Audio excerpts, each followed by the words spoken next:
My name is Shaq. Welcome to this first of a series of videos on online driving lessons. Today's lesson is going to be about your first ever driving lesson. This is commonly called the controls lesson. For the purpose of today's lesson, I'm going to be using a Vauxhall Corsa. However, the major controls on all the cars are basically in the same position. When you first get into a car, you want to be correctly seated so that you can operate all the controls safely. This is called the cockpit drill. The cockpit drill is basically 5 things. That is DSSSM, DSSSM. Doors, seat, seat belt, steering wheel and the mirrors. So let's start off with the door, or shall I say doors, because as a driver you're responsible for not just your door but all passenger doors as well. There are various ways that you can check that the door is closed. 1, you can give it a little tug. 2, you can look in the mirror and make sure the body of the car is flush. You can look in the passenger mirror and make sure the other doors are flush. Also, if one of the doors were open, the interior light usually stays on. Now, on most cars, there's also a symbol that comes on the dashboard. On some cars, you hear an audio sound to warn you that the doors are still open. So, having checked the doors are closed, we then need to adjust the seat. The seat has various adjustments. We start off with the height, adjusting the height. On the Vauxhall Corsa, there is a lever just to the side here. You would push the lever down to lower the seat, and you would pull the lever up to raise the seat higher. The height wants to be adjusted so that you can see through the center of the windscreen. Having adjusted the height, you then need to adjust the distance that you're away from the pedals. You can do this by having one hand on the steering wheel and run your other hand along the bottom of the seat, and you'll feel a rail. You pull the rail up and pull yourself forward and backwards. Now that we've adjusted the height of the seat and we've adjusted the distance away from the pedals, we now need to adjust the back of the seat. When adjusting the back of the seat, you should be able to rest your body against the back and at the same time be able to have your wrist on the steering wheel like so. On the Vauxhall Corsa, there is a wheel just on the side here, and you would turn the wheel to move the seat forward, turning the wheel clockwise, and turn the wheel anti-clockwise to move the seat back. Now that we've done the back of the seat, we move on to the head restraint. The head restraint is just positioned here. There's a button on the side. We press the button in, pull it up and push it down accordingly. The ideal position is that the eyes are in the center of the head restraint, and that will protect you in the event of an incident. Now that we've made sure that the doors are fully secure and the seat is fully adjusted, we move on to the seat belt. The seat belt is a legal requirement. You must wear the seat belt at all times whilst driving, unless you're carrying out a reversing maneuver. As a driver, you're responsible for yourself and passengers under the age of 14. So we've got the doors, the seat and the seat belt. We're now going to move on to the steering wheel. The steering wheel is positioned directly in front of the driver. The purpose of the steering wheel is obviously to steer the car in the direction that you want the vehicle to go. If you pretend that the steering wheel is a clock face, you ideally want to hold the steering wheel at either the 2:45 position or the 10:2 position. The preferred method of steering is known as the push and pull method of steering. It basically means that you're pushing with one hand and then pulling with the other hand. When we steer, we always should make sure that the vehicle is moving. If you steer while the vehicle is stationary, this is known as dry steering, and it can be bad for the tyres, because what you're doing is that you're rubbing the tyres whilst it's not moving, and it causes uneven wear and tear on the tyres. I'm just going to demonstrate the push and pull method. So I'm just going to start the car, and I'm going to move very, very slowly. So I'm going to turn towards the left. So I'm going to raise my left hand up, and I'm going to pull with my left hand while the right hand stays exactly where it is. I'm now going to push with my right hand and pull with my left. There. Now I'm going to turn back. So I'm pull, push, pull, push, pull, push, and back. Pull, push. So that's the push and pull method. When we adjust the steering wheel, we want to make sure that we can see all the dials. If you can't see the dials, there is a lever on the side on the Vauxhall Corsa. So you just pull the lever down, and you can pull the steering wheel out and down and up. On some cars, the lever will be just below the steering wheel. So we've got the DSSSM, and now we're going to move on to the M for the mirrors. The car has 3 mirrors. We've got an interior mirror here directly in front of us, and the 2 exterior mirrors. Let's start off by talking about the interior mirror first.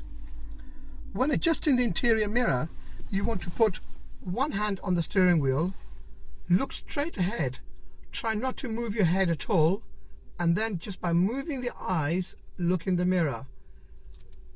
Using your left hand, try not to touch the glass itself. Just by touching the edge of the mirror, adjust the mirror so you can see as much of the back window as possible. We're now going to move on to the side mirrors.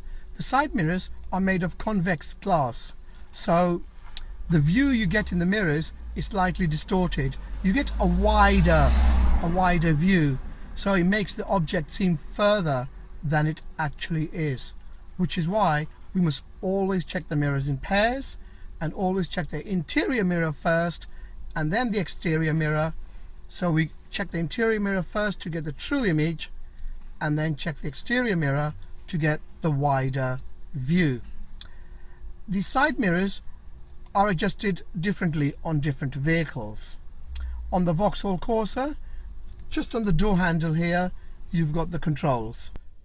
Well, that's the end of the cockpit drill, the DSSSM. Let's move on to the foot controls now. In a manual car, you'll have 3 pedals. From right to left, you'll have A, B, C. A for accelerator, B for brake, and C for the clutch. In an automatic car, you will only have 2 pedals, A for accelerator and B for brake. So let's talk about these pedals. Starting with the accelerator pedal, the purpose of the accelerator is basically to feed fuel into the engine. The further it's pressed, the more fuel goes in and the faster the car goes. As you ease off, less fuel goes into the engine and the car will slow down. The accelerator pedal is operated strictly with the right foot and the right foot only. We would press it about thickness of a pound coin, no more than that, and that'll keep the car going at a steady 20 to 30 miles per hour. We now move on to the brake pedal. The purpose of the brake is to slow down and to stop the car. Once again, is operated by the right foot. So you have your right foot riveting between the 2 pedals. When applying the brake, we want to make sure we apply gentle pressure, very light pressure, progressive braking. Okay, let's move on to the clutch pedal. The clutch is there only in the manual cars. You will not get a clutch in an automatic vehicle. The purpose of the clutch is basically to connect the engine to the wheels of the car and to disconnect the engine from the wheels of the car. When the clutch is down, the engine is disconnected. When the clutch is up, the engine connects to the wheels and makes them turn. So once again, the accelerator and the brake pedal is operated by the right foot and the clutch is operated by the left foot. So we've covered the foot pedals. Now let's move on to the hand controls. We're going to start off with the gears. This particular car has 5 forward gears and 1 reverse gear. The purpose of the gears is basically to match your speed. Now the first gear is the most strongest, the most powerfulest of the forward gears. It's a bit like an elephant. An elephant can pull the car along from stationary, but then how fast can an elephant travel? About 10 miles an hour? That's all the first gear does. It pulls the car from stationary to about 10 miles per hour. The second gear is a bit like a cart horse. It can take the car from 10 to about 20 miles per hour. The third gear is a bit like a cheetah. It'll take the car from 20 to 30 miles an hour. It's good for speed. It's good for overtaking. A cheetah can sprint from 20 to 30 to 40 miles an hour. That's exactly what the third gear does, from 20 to 30, even 40 miles per hour. The fourth gear is a bit like a well-trained racehorse. It'll take the car from anything over 30 to about 40 miles an hour. The fifth gear is basically for cruising, for going any speed over 40, dual carriageways, motorways, etc. The reverse gear is basically self-explanatory for reversing. When we use the gears, we use something called the palming technique. At the moment, the gear is in neutral.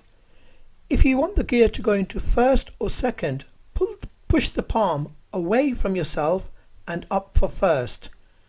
Push the gear away from yourself and down to second. If you want the third and the fourth gear, the palm must be facing yourself. We're going to move on to the handbrake next. The purpose of the handbrake is basically to secure the vehicle once it's stationary. When you use the handbrake, you must remember to only use it when the car has fully and completely stopped. Unlike the foot brake, which operates all 4 wheels on the car, the handbrake only operates the 2 back wheels. So if you did apply the handbrake whilst the car was still moving, the back wheels will stop, but the front wheels will keep on going and you could lose control of the vehicle. The way we use the handbrake is, at the moment the handbrake is on.